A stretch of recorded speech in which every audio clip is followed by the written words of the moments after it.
Baik, Assalamualaikum dan salam sejahtera. Anda bersama saya Ihsan Yahya dan ini Malaysia Memilih. Kita berada dalam suasana menuju ke hari penamaan calon pada 5 hari bulan November 2022 dan selepas itu bermulalah tempoh berkempen dan hari pengundian pada 19 November 2022. Pengundian awal akan dilaksanakan pada 15 November 2022. Ini antara perkara yang kita nantikan dan seperti biasa kami di Astro Awani akan membawakan topik dan juga perbincangan dari setiap sudut dan juga dimensi untuk memberikan bagaimana sebenarnya suasana dan juga keadaan bukan sahaja di peringkat parti politik ataupun calon-calon yang bertanding, tetapi adalah yang paling penting bagaimana rakyat pengundi itu menyuarakan pandangan mereka dan siapa yang mereka akan pilih untuk memimpin kepimpinan negara untuk satu penggal ke depan dalam tempoh 5 tahun. Baik, dalam pada itu banyak NGO dan juga perkara-perkara lain yang berlaku dalam hari ini, terutamanya apabila kita bercakap berkaitan dengan gabungan pemimpin dan juga badan bukan kerajaan NGO. Pelbagai agama akan menghantar deklarasi membabitkan 8 perkara kepada semua ketua parti politik sebelum pilihan raya umum ke-15. Dan menurut pengerusi jawatan kuasa deklarasi pemimpin dan NGO pelbagai agama, Muhammad Jamaluddin Syamsuddin, 8 perkara dalam deklarasi tersebut sangat penting kepada rakyat dan negara menjelang PRU ke-15. Muhammad Jamaluddin menjelaskan semua parti politik akan diberi masa sekurang-kurangnya 10 hari untuk memberi maklum balas sama ada menerima atau tidak deklarasi yang diserahkan. Tetapi kita akan buat satu press conference 3 hari sebelum undian untuk membuat satu penilaian respons daripada ketua-ketua parti politik yang bertanding dalam PRU 15. I think that is what we can do. Mungkin satu hari kita boleh juga tengok usaha ni boleh diteruskan lepas PRU 15. Itu kita tak tahu, tapi ini khas untuk PRU 15. Jadi insya-Allah kita cubalah. Dan apa yang kita syorkan di sini adalah perkara-perkara yang sebenarnya sangat basic untuk satu demokrasi berperlembagaan.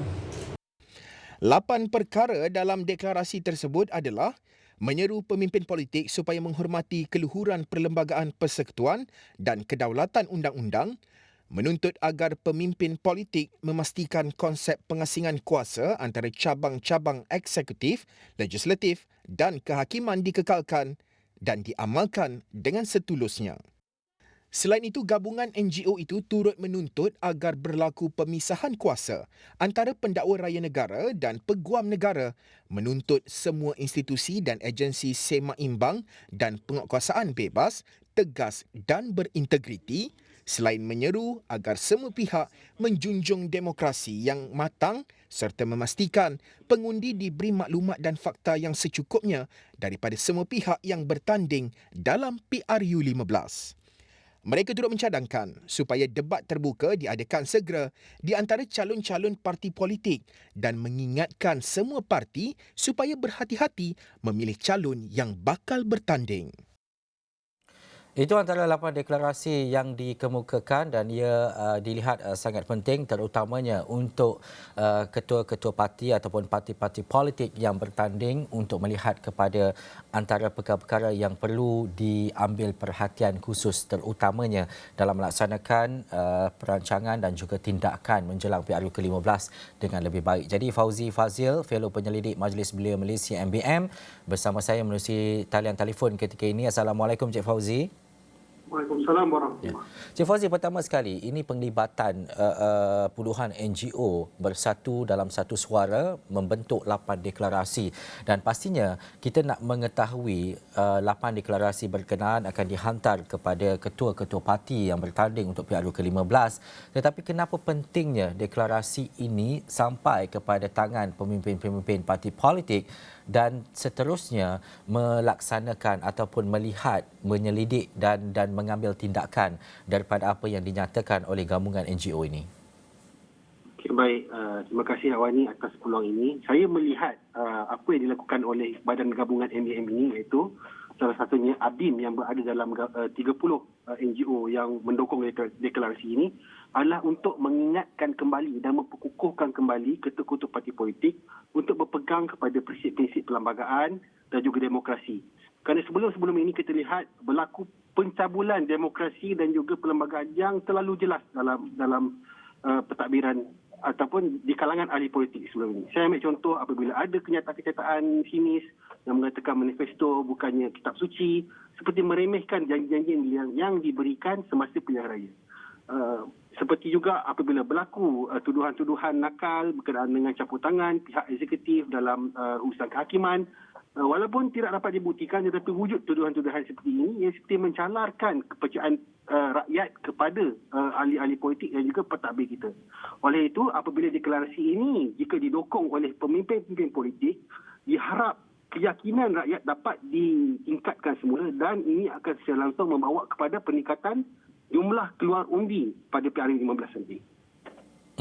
Dan juga itu antara langkah dan juga tindakan yang dibuat oleh NGO dan sebagainya. Tetapi kalau kita nak melihat kepada perkara-perkara lain, contohnya kita ada sebelum ini yang telah pun dinyatakan berkaitan dengan Akta Lompat Parti dan sebagainya. Tetapi dalam tempoh ini Cik Fauzi dan Cik Fauzi, bagaimana untuk memastikan bahawa antara tindakan-tindakan yang dilakukan oleh calon-calon politik, parti-parti politik itu berlunaskan antara perkara-perkara yang boleh diterima oleh pengundi dan juga masyarakat. Maksudnya membawa satu tindakan yang lebih baik, tidak ada isu-isu yang berbangkit selepas ini, kerana mungkin waktu inilah masyarakat dan juga rakyat termasuk pengundi itu menilai tindakan yang dilakukan oleh parti-parti politik. Bagaimana pandangan Cik Fauzi? Baik, ini saya tengok sangat jelas disentuh dalam deklarasi yang dikeluarkan pagi tadi ini apabila menyentuh tentang pemisahan cabang-cabang eksekutif, legislatif dan kehakiman. Kita perlu lihat secara jelas tidak ada campur tangan daripada ketiga-tiga cabang tersebut. Sebab itu dicadangkan tentang pemisahan kuasa Attorney General, Peguam Negara itu tidak lagi diletakkan di bawah campur tangan PMO atau sebagainya. Ia direct terus kepada Dewan Rakyat, kepada Parlimen itu sendiri.